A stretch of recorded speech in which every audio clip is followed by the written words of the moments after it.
Hello friends, की बात बार red S cricket से हमेशा की तरह आपका थैंक्स, आपकी सपोर्ट का थैंक्स। आप ऐसे ही सपोर्ट करते रहिए, हम वीडियो लेके आते रहेंगे क्रिकेट इक्विपमेंट के रिगार्डिंग। हमारी ट्राई आपको हर इंफॉर्मेशन मैन्युफैक्चरिंग की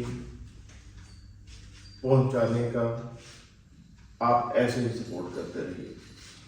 आज का वीडियो, पिछले वीडियो में कुछ बातें मैंने की थी, उसका एक एक्सटेंशन है और थोड़ी सी कंफ्यूजन है आप में, उसी को ट्राई करता हूं ठीक करने की। पिछले वीडियो में मैंने कहा था कि जब भी आप नया बैट लेते हैं तो शॉपकीपर आपको एक फैसिलिटी प्रोवाइड करता है कि हम आपको नॉकिंग, ऑयलिंग, टेपिंग सब कुछ करके देंगे। आप कंफ्यूज मत होइए कि क्या ये करवाने चाहिए, क्या ये मैच फिट हो गया बैट, इसके बारे में क्या कंफ्यूजन है, इस वीडियो में सारी जानकारी देखिए। जब भी आप बैट लेते हैं, दुकानदार एक एड ऑन फैसिलिटी देता है, नॉकिंग, टेपिंग, ऑयलिंग ले जाइए और खेलिए। क्या अब मैच फिट हो गया बैट? नहीं, टेक्निकली ऐसा पॉसिबल नहीं है। आप वेरी कीजिए, दुकानदार नाराज होंगे, कुछ भी होंगे। टेक्निकली होता क्या है, मैं आपको उसके ऊपर लेके जाता हूँ। देखिए, जब भी आप नया बैट लेके जाते हैं, दुकानदार आपको नॉकिंग करके देता है, मशीन में नॉक करके देता है। 5,000 टैप, 10,000 टैप बहुत अच्छी बात है, जरूर होने चाहिए। क्या बैट मैच फिट है? क्या आप सीधा ही जाके मैच खेल सकते हैं? नहीं, उसके पीछे रीजन है। डिटेल्ड नॉकिंग के वीडियो पड़े हुए हैं, पर आपकी कंफ्यूजन दूर करने के लिए बता देता हूं क्यों नहीं। ये जो बैट का सरफेस है, ये बिल्कुल कोरा है, ऑल्दो प्रेस्ड है, फुली प्रेस्ड बैट है। अब आपने इसके ऊपर 10,000 टैप की नॉकिंग भी कर दी है। अब क्यों नहीं जाके खेल सकते मैच में डायरेक्टली? वो इसलिए क्योंकि नॉकिंग के दो पार्ट होते हैं। सरफेस टोनिंग जो कि मशीन द्वारा होगी है, और दूसरी चीज होती है हैंडल फ्लेक्सिबिलिटी। हैंडल इसका जो है वो ग्लू से बना है, केन में रबड़ डाल के ग्लू से बांधा हुआ होता है, हैंडल हार्ड होता है। ऐसा फिलहाल कोई मैकेनिज्म नहीं बना कि मशीन में डाला और हैंडल भी फ्लेक्सिबल हो जाए। सो बहुत से चांसेस हो सकते हैं कि आप दुकानदार की इंस्ट्रक्शन के हिसाब से बैट ले जाओ, मैच में जाके खेलो, आपका बैट डैमेज हो सकता है, क्योंकि हैंडल तो कोरा है, हैंडल तो हार्ड है। कैसे मैच में खेला जा सकता है? हम बहुत ट्राई करते हैं, जितने भी मेकर हैं उनके पास बहुत तगड़े मैकेनिज्म है top of the line handle लगाने की, बट सिंस हैंडल और लकड़ी, केन सब नेचुरल प्रोडक्ट है, इसके अंदर क्या है कोई 100% गारंटी नहीं दे सकता। इसीलिए 2.5 लाख के बैटों के साथ भी गारंटी कार्ड नहीं आता। हमारी पूरी ट्राई रहती है कि most flexible, durable, top of the line can लगाएं, बट फिर भी कुछ केन ऐसे रह जाते हैं जिसमें फ्लेक्सिबिलिटी कम होती है या कईयों में नहीं ही होती है, बट वो रेशियो बहुत कम है। पर आप ही एक ऐसे हो सकते हैं जिसकी किस्मत खराब होगी, जिससे बैट डैमेज हो जाएगा, क्योंकि आपके हिस्से में शायद वो हैंडल आ जाएगी। जितना मर्जी ध्यान रख सकते हैं, कुछ हैंडल में हार्डनेस रह जाती है, जिनमें फ्लेक्सिबिलिटी बहुत लेट तक आती है या नहीं भी आती। उसके लिए फिर और तरीके करने पड़ते हैं। सो जब भी मशीन द्वारा आपने नॉकिंग कर ली है, आपका बैट मैच फिट नहीं है, आपको ड्राइव्स खेलने पड़ेंगे, 8-10 सेशन लगाने पड़ेंगे नेट्स में, सो दैट कि आपका बैट का हैंडल फ्लेक्सिबल हो सके और आप मैच में बैट को यूज कर सके। एक और दूसरा टिप, जो भी नॉकिंग मशीनें आज की डेट में बना रहे हैं, उनके लिए मैं एक टिप देना चाहता हूं देखिए आपने बहुत से वीडियो देखे होंगे जिसमें बैट की नॉकिंग हो रही है, जिसमें बैट को यहाँ से बांध दिया जाता है, यहाँ पे एक सरफेस होता है जिसमें कि मशीन मूव करती है और टैब होता है बैट के ऊपर सरफेस नॉकिंग के लिए। मेरे आइडिया को अगर आप अपने हिसाब से इम्प्लीमेंट करके देखें, मैं मशीन बनाने के लिए ये बात कह रहा हूँ कि जो बैट आप यहाँ से बांधते हैं कहीं वो इसको यहाँ से बांध दो तो जो नॉकिंग का इम्पैक्ट है वो हैंडल भी काफ़ी हद तक फ्लेक्सिबल कर देगा। आई एम होपफुल कि मेरी बात आपको समझ आ गई होगी। दूसरी फैसिलिटी आप देते हो जी बेंडिंग।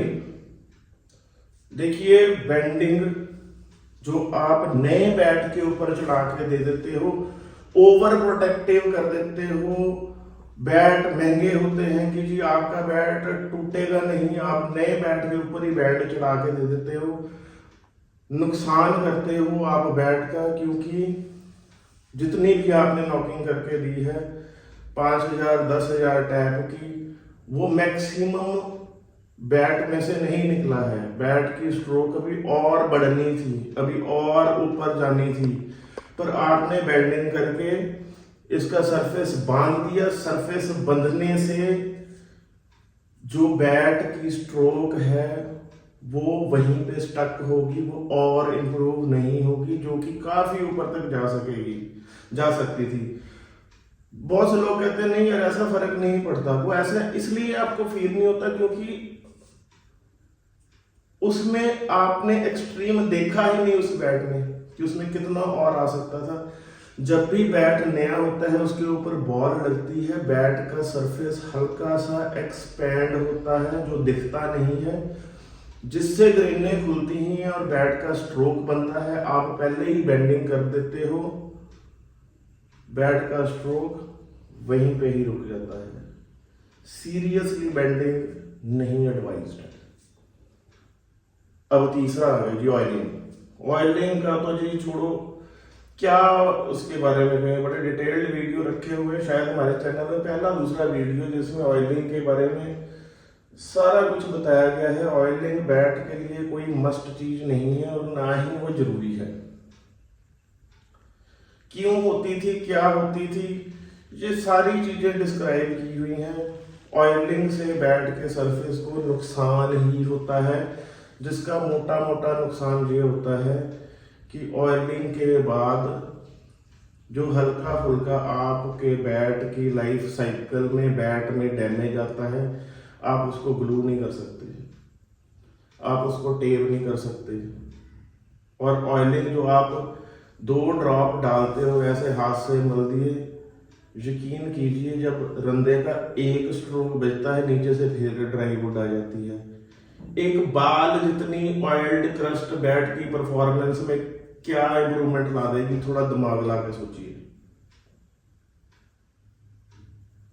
मतलब भेड़ चाल बनी हुई है कि जो किसी ने कह दिया जो कोई कर रहा है तो वही जी अटल सकते हैं, ऐसे नहीं होता।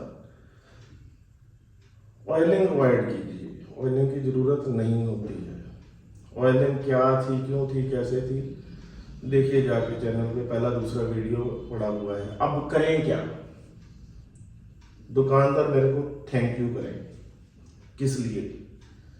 देखिए नया कॉन्सेप्ट लेके आइए बिजनेस में, नई चीजें लेके आइए, भीड़ चाल में मत पड़िए।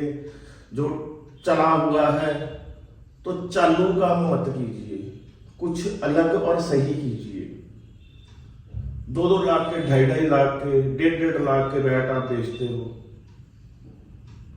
आपको पता है 15,000 का 12,000 का मोबाइल फोन भी है ना, तो उसके भी सर्विस सेंटर बने हुए हैं।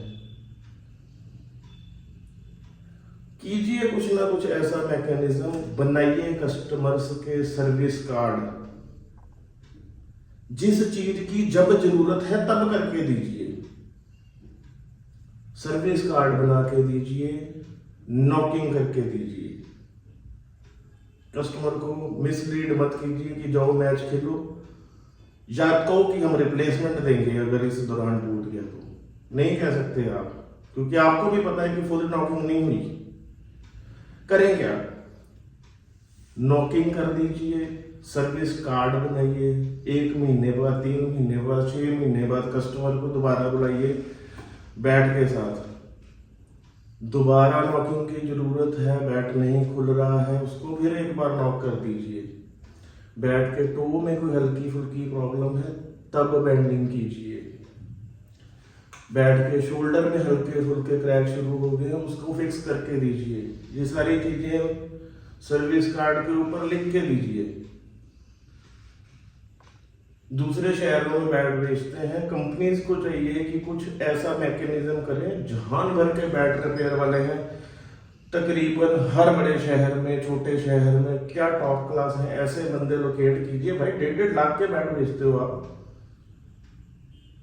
70,000 की स्कूटी वाले भी सर्विस सेंटर लेके बैठे हुए हैं, आप बैटों की क्यों नहीं दे सकते सर्विस? कस्टमर दोबारा आएगा, फुटफॉल होगा, कुछ लेके जाएगा, थैंक यू करेंगे मेरे को इस एडवाइस के लिए। जिस चीज की जब जरूरत है वो तब करें, गले से मत लगा दें कि जब जरूरत भी नहीं है नए बैट के साथ करके देनी है। बैट की सही परफॉर्मेंस नहीं निकलेगी। एज अ मेकर जो मैं सोचता था इस कंसेप्ट के बारे में मैंने ट्राई की कि आपको चीज समझ लगी होगी। इसके अलावा भी अगर कोई पॉइंट आपके दिमाग में रहता है, आप मेरे को मैसेज कीजिए, मैं ट्राई करता हूँ उसको अगले वीडियो में इसी टॉपिक की अगर रेलिवेंट होगा तो इसको और एक्सटेंड कर देंगे। वीडियो आगे से आगे भेजिए, फ्रेंड्स को भेजिए, सो दैट सबको पहुंच सके, सबके पास ये इंफॉर्मेशन जा सके, आपकी क्वेरीज हम तक पहुंच सके, हम मोटिवेट होंगे, नया वीडियो बनाएंगे, ट्राई करेंगे अच्छे से अच्छा करने के लिए। फ्रेंड्स, ग्रुप्स अच्छा लगे तो आगे से आगे भेजिए। Keep watching, keep sharing. Thank you.